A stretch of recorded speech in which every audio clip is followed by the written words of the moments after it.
નમસ્કાર વિદ્યાર્થી મિત્રો, આજે આપણે સુવાહકોમાં ઇલેક્ટ્રોન કેવી રીતે તેનું વહન થતું હોય છે અને સુવાહકોમાં અવરોધકતા કેમ ઉદ્ભવતી હોય છે એની ખૂબ સરસ ચર્ચા કરવી છે. વિદ્યાર્થી મિત્રો, જૂની જે આપણી ટેક્સ્ટ બુક હતી ગુજરાત બોર્ડની, એમાં આ પોઈન્ટ સરળતા માટે ટૂંકમાં સમજાવ્યો હતો. જ્યારે હવે નવી બુકમાં એટલે કે નવા અભ્યાસક્રમની એનસીઈઆરટી બુકમાં આ પોઈન્ટ ડીપમાં સમજાવ્યો છે.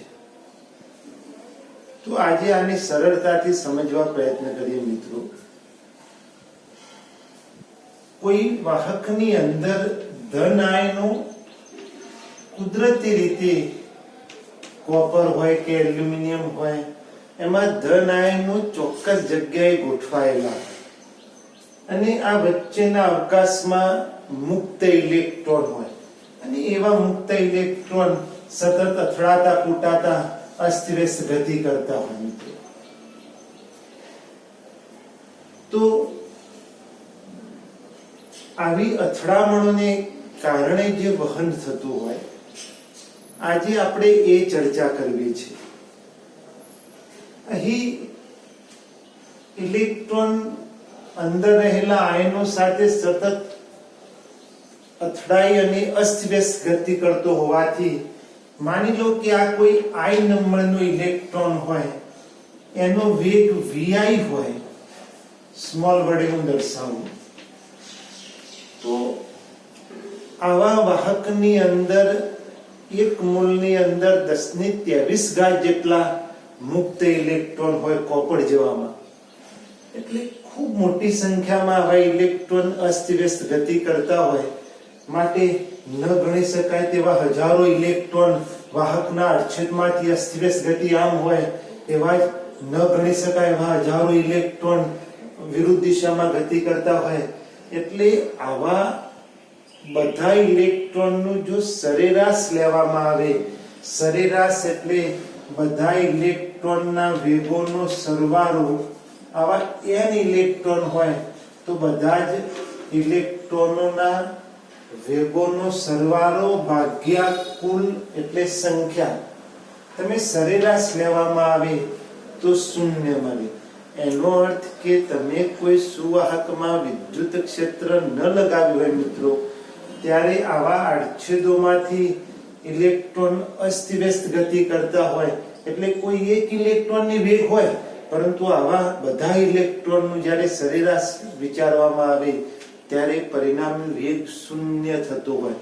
માટે ક્ષેત્ર ન લગાવ્યું હોય તો આવા સુવાહકોમાં આપમેળે ઇલેક્ટ્રોનનું પરિણામી વહન થઈ પ્રવાહ રચાતો નથી મિત્રો. હવે તમે આ ઇલેક્ટ્રોન અથવા આ સુવાહક પર વિદ્યુત ક્ષેત્ર એટલે કોઈ બેટરી વડે જોડવામાં આવે, એટલે કે એમાં વિદ્યુત ક્ષેત્ર લગાવવામાં આવે તો શું થાય તે ચર્ચા કરવી છે મિત્રો.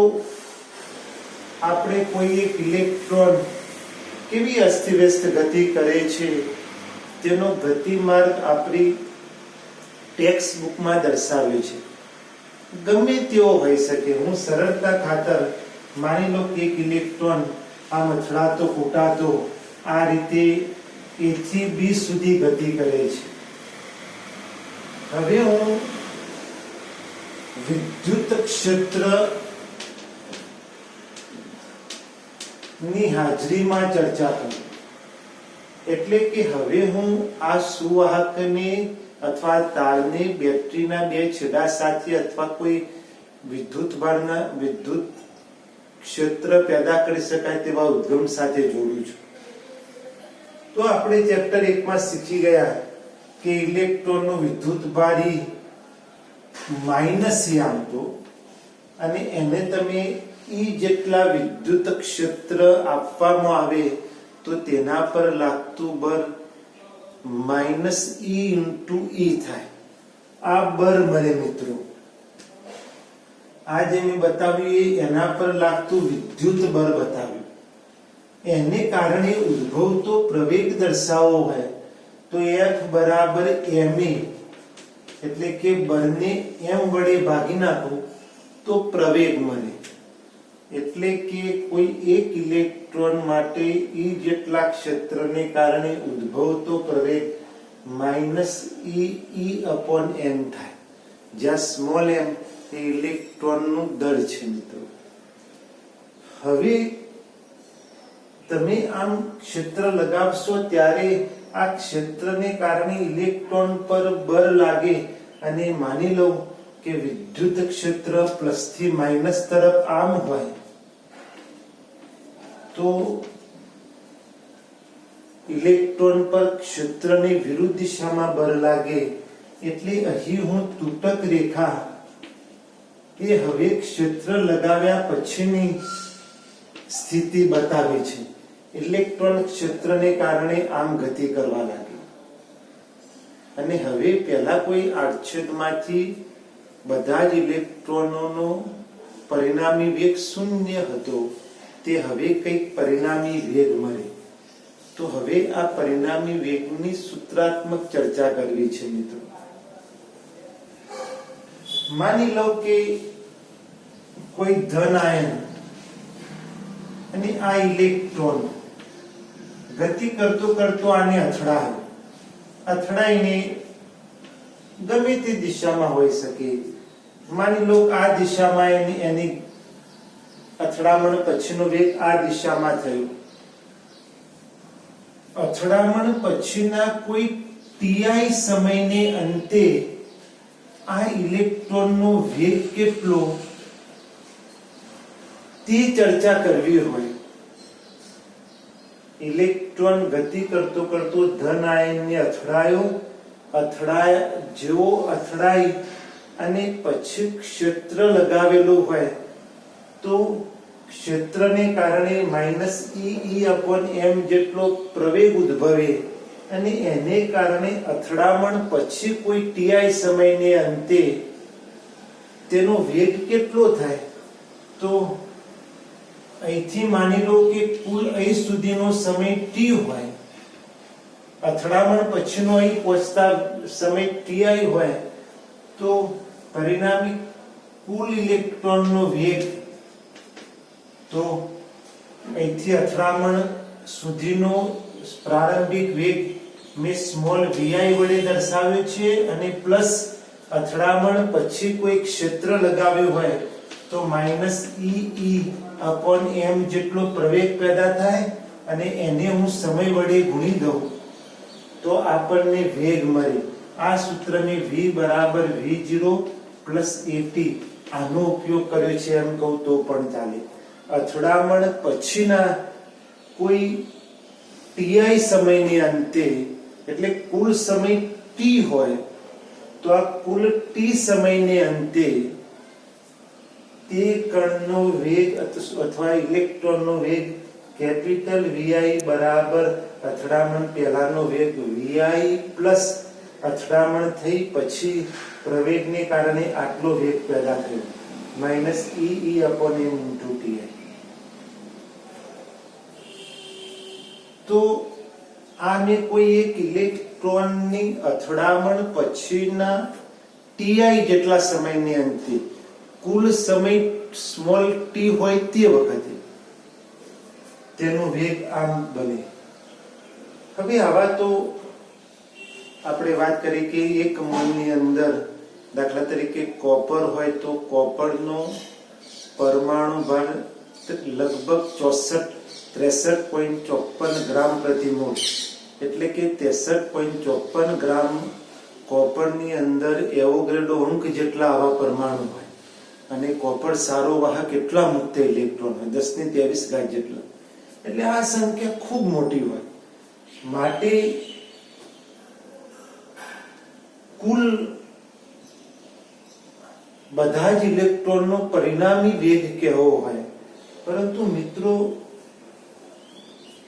મારે આનો કુલ વેગ લેવો હોય તો કુલ પરિણામી વેગ બધા જ ઇલેક્ટ્રોનનો સરેરાશ વેગ તો સરેરાશ બધાનો શરૂઆતનો સરેરાશ વેગ પ્લસ હવે આ માઈનસ નિશાની એમ આપી દો માઈનસ ઈ અપોન એમ ઇન્ટુ સમયગાળો પણ સરેરાશ લેવો પડે. પરંતુ વિદ્યાર્થી મિત્રો આ ટીઆઈ એ અથડામણ પછીનો સમયગાળો છે. હવે આવા બધા જ ઇલેક્ટ્રોનનો કુલ સરેરાશ વેગ લેતા હોય ત્યારે કેટલાક ઇલેક્ટ્રોન આયનો સાથે બે ક્રમિક અથડામણ એક વખત વાર અથડાયો કોઈ એક આયન સાથે અને ત્યાંથી દિશા બદલાઈ વેગ બદલાયો બીજાને અથડાયો એ વચ્ચેનો સમયગાળો એ કેટલાક માટે ખૂબ ઓછો હોય. ઝડપી અથડામણો હોય ત્યારે સમયગાળો ખૂબ ટૂંકો હોય. કેટલાક ઇલેક્ટ્રોનમાં કારણ કે એક મોલમાં 1023 જેટલા ઇલેક્ટ્રોન હોય માટે આ અથડામણનો સમયગાળો એ કોઈ વધુ હોય કોઈ સૂક્ષ્મ હોય માટે સરેરાશ લેવામાં આવે અને બે ક્રમિક અથડામણ વચ્ચેના સરેરાશ સમયગાળાને તેનું રિલેક્સેશન સમય જેને ટો વડે દર્શાવાય માટે રિલેક્સેશન સમય લેવો પડે. માટે અહીં બે ક્રમિક અથડામણ વચ્ચેનો સમયગાળો જેને રિલેક્સેશન સમય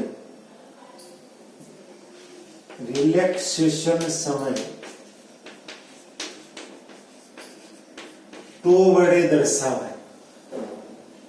એટલે અહીં ટૂંકમાં સરેરાશ સમય એ રિલેક્સેશન રિલેક્સ એટલે આપણે પણ રિલેક્સ હોય એટલે કોઈ આપણા પર વ્યવહારિક કે સામાજિક અથડામણો ન હોય તેવી સ્થિતિ. એ જ રીતે ઇલેક્ટ્રોન માટે રિલેક્સેશન સમય એટલે બે ક્રમિક અથડામણ વચ્ચે જે થોડો સમયગાળો કે જેમાં તેને કોઈ અથડામણ થતી નથી તે સમયગાળો. પરંતુ મિત્રો કોઈ એક ઇલેક્ટ્રોન માટે તે સમય ટીઆઈ વડે સ્મોલ ટીઆઈ વડે મેં દર્શાવ્યો છે. બધા જ ઇલેક્ટ્રોનનો સરેરાશ લેતો હોય ત્યારે કેટલાક માટે ટીઆઈ સૂક્ષ્મ હોય કેટલાક માટે ટીઆઈ મોટો હોય એટલે પરિણામી સરેરાશ લેવો પડે જેને રિલેક્સેશન સમય કહેવાય. માટે હવે આ સરેરાશ વેગ vi અને આવો સરેરાશ વેગ જેને ડ્રિફ્ટ વેલોસિટી vd વડે દર્શાવાય તો કેટલું તો એક ઇલેક્ટ્રોનનો સ્મોલ vi સરેરાશ પરંતુ સ્મોલ vi સરેરાશ એ તો શૂન્ય. બધા જ ઇલેક્ટ્રોન અસ્તવ્યસ્ત ગતિ કરતા હોય માટે ક્ષેત્ર ન લગાવ્યું હોય તેવી સ્થિતિમાં તેવા ઇલેક્ટ્રોનનો કુલ સરેરાશ વેગ શૂન્ય થઈ જાય માઈનસ ઈ અપોન m ઇન્ટુ ટો. માટે ડ્રિફ્ટ વેગ vd બરાબર માઈનસ ઈ અપોન m ઇન્ટુ ટો. વિદ્યાર્થી મિત્રો અહીં ટો એ રિલેક્સેશન સમય છે અને ખૂબ સરસ ચર્ચા કરી છે કે અહીં આ વેગ વાહકોની અંદર ઇલેક્ટ્રોનોનો સરેરાશ વેગ જેને ડ્રિફ્ટ વેગ કેમ કહેવાય કે અહીં પ્રવેગ પેદા થાય છે છતાં સૂત્રમાં જે સમય મળે છે ટો એ સરેરાશ સમય છે. એનો અર્થ કે ટીઆઈ પર આધારિત નથી. તો સરેરાશ સમયગાળો છે તો આ સમયથી સ્વતંત્ર છે. આ તો સરેરાશ સમયગાળો છે. તો આવો વેગ અથવા આવી ઘટના કે જેમાં વેગ એ સમયથી સ્વતંત્ર છે તેવી ઘટના એ ડ્રિફ્ટ ઘટના કહેવાય અને તેવો વેગ તેને ડ્રિફ્ટ વેગ વડે દર્શાવાય. માટે ડ્રિફ્ટ વેગ vd બરાબર માઈનસ ઈ અપોન m ઇન્ટુ ટો થાય મિત્રો. હવે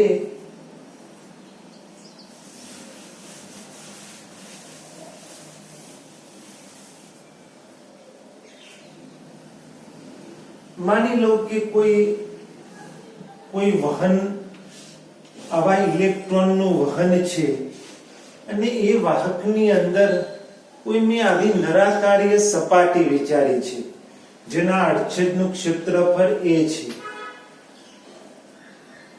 અહીં વિદ્યુત ક્ષેત્ર આમ લગાવે છે માની લો વિદ્યુત ક્ષેત્ર હંમેશા પ્લસ થી માઇનસ તરફ હોય, એટલે વિદ્યુત ક્ષેત્ર આમ હોય તો ઇલેક્ટ્રોન આમ ગતિ કરે. હવે મારે ખૂબ સરસ વિદ્યુત પ્રવાહનું સૂત્ર મેળવવું છે મિત્રો. માની લો કે કોઈ એ આડછેદ જે ક્ષેત્રની લંબ રૂપે છે, આવા એ આડછેદ વાળા કોઈ નળાકારીય ભાગની કલ્પના કરી છે. કોઈ વાહકમાં વિદ્યુત પ્રવાહનું વહન થતું હોય, ઇલેક્ટ્રોન આમ ગતિ કરતા હોય, ત્યારે રચાતો પ્રવાહ કેવો ગણી શકાય? તો મેં કીધું કે અહીં ઇલેક્ટ્રોન એ vd જેટલા સરેરાશ વેગથી ગતિ કરતા હોય, અને માની લો કે ડેલ્ટા ટી જેટલા સમયને અંતે આમાંથી પસાર થતો વિદ્યુત ભાર કેટલો એ ગણવો હોય, તો અંતર બરાબર વેગ ગુણ્યા સમય પરથી જો આ ઇલેક્ટ્રોનનો ડ્રિફ્ટ વેગ vd હોય, અહીં હું મૂલ્યની ચર્ચા કરીશ, અને સમયગાળો ડેલ્ટા ટી હોય, તો આ ડેલ્ટા ટી જેટલા સમયગાળામાં આ ઇલેક્ટ્રોનો vd ઇન્ટુ ડેલ્ટા ટી જેટલી લંબાઈના ઇલેક્ટ્રોન આમાંથી પસાર થાય. માની લો કે આ ડેલ્ટા ટી સમયને અંતે મેં આ કાપેલું અંતર vd ઇન્ટુ ડેલ્ટા ટી જેટલું હોય, ઇલેક્ટ્રોનનો ડ્રિફ્ટ વેગ vd હોવાથી ડેલ્ટા ટી સમયમાં આ છેદમાં કેટલા ઇલેક્ટ્રોન, કેટલી લંબાઈના ઇલેક્ટ્રોન પસાર થાય, તો vd ઇન્ટુ ડેલ્ટા ટી લંબાઈના ઇલેક્ટ્રોન પસાર થાય. અને જો આ મેં વિચારેલા નળાકારીય વાહકનો આડછેદ એ હોય, તો કદ એટલે a ઇન્ટુ ડેલ્ટા x અથવા a ઇન્ટુ l પરથી અહીં પસાર થતા અથવા અહીં કેટલા કદના ઇલેક્ટ્રોન પસાર થાય, તો પસાર થતા ઇલેક્ટ્રોનનું કદ a into vd delta T થાય. અહીં મેં ડેલ્ટા x ની કિંમત મૂકી, તો એમ કહી શકું કે ડેલ્ટા ટી સમયમાં આ વાહકના આડછેદમાંથી a into vd delta T કદના ઇલેક્ટ્રોન પસાર થાય. હવે એક ખૂબ સરસ કોન્સેપ્ટ કે જો આ વાહકમાં એકમ કદ દીઠ આવા મુક્ત ઇલેક્ટ્રોનની સંખ્યા સ્મોલ n હોય, જેને એની સંખ્યા ઘનતા કહેવાય. મિત્રો એક્ઝામ્પલ ગણવા અથવા આનો વ્યવહારિક ઉપયોગ કરવા આ સંખ્યા ઘનતા એ દરેક ધાતુ માટે ગણી શકાય મિત્રો. એટલે આ ખૂબ સરસ કોન્સેપ્ટ છે. આનું સૂત્ર સંખ્યા ઘનતા સ્વરૂપે પ્રવાહનું મેળવવા પ્રયત્ન. એટલે જો એકમ કદ દીઠ આ વાહકની અંદર મુક્ત ઇલેક્ટ્રોનની સંખ્યા સ્મોલ n હોય, તો આ કદમાં સમાયેલા ઇલેક્ટ્રોનની સંખ્યા સ્મોલ n અને કદ a vd into delta T થાય. આટલા ઇલેક્ટ્રોન ડેલ્ટા ટી સમયમાં આટલા કદના આટલી સંખ્યાના ઇલેક્ટ્રોન આ નળાકારના આડછેદમાંથી પસાર થાય. તેથી પસાર થતો વિદ્યુત ભાર કેટલો, તો આપણે સૂત્ર મેળવ્યું કે વિદ્યુત ભાર q બરાબર n પરથી અહીં પસાર થતો વિદ્યુત ભાર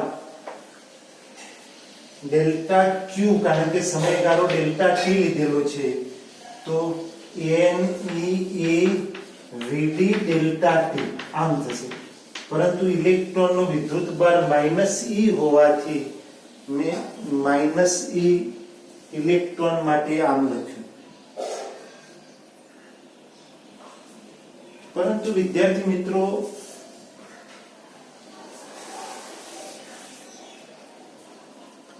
અહીં રચાતો પ્રવાહ ધન વિદ્યુત ભારોને કારણે હોવાથી ઇલેક્ટ્રોનનું વહન આમ છે, પરંતુ પ્રવાહ તો વિદ્યુત ક્ષેત્રની દિશામાં હોય. ધન વિદ્યુત ભારોની એવો રૈવાજિક પ્રવાહની દિશા આપણે દર્શાવીએ છીએ. માટે આ દિશામાં માઇનસ પસાર થતો વિદ્યુત ભાર આટલો, વિદ્યુત ક્ષેત્રની દિશામાં કેવો હોય તો પસાર થતો વિદ્યુત ભાર ડેલ્ટા ક્યુ બરાબર plus N E A V D delta T અને આનાથી રચાતો પ્રવાહ I હોય તો I બરાબર delta Q by delta T તેથી I ડેલ્ટા ક્યુ બરાબર I ડેલ્ટા ટી I બરાબર delta Q by delta T તેથી ડેલ્ટા ક્યુ બરાબર I ડેલ્ટા ટી બરાબર n e a V D delta T મિત્રો એ સમયગાળો નીકળી જશે અને I બરાબર n a e વીડી અથવા I બરાબર a વીડી n એક ખૂબ મહત્વનું સૂત્ર કોઈ એ આડછેદ દ્વારા વાહકમાં વીડી જેટલા ડ્રિફ્ટ વેગથી ગતિ કરતા ઇલેક્ટ્રોન વડે રચાતો પ્રવાહ I બરાબર કેપિટલ A વાહકનો આડછેદ વીડી એનો ડ્રિફ્ટ વેગ સ્મોલ a એની સંખ્યા ઘનતા અને E એ ઇલેક્ટ્રોનનો વિદ્યુત ભાર સ્મોલ e એટલે આ બહુ મહત્વનું સૂત્ર કેટલાક તો આમ યાદ રાખીએ I બરાબર આવની I બરાબર આવની આવ a વીડી n તો આ એક રચાતા પ્રવાહનું ખૂબ મહત્વનું સૂત્ર છે I બરાબર આવની અથવા I બરાબર કેપિટલ A ડ્રિફ્ટ વેગ વીડી એનું મૂલ્ય into n small n into small e તો મિત્રો આ ખૂબ સરસ ચર્ચા છે આને આપણે ટેક્સ્ટ બુકમાં ખૂબ ધ્યાનથી જોઈશું તો લગભગ તકલીફ નહીં પડે થેન્ક યુ મિત્રો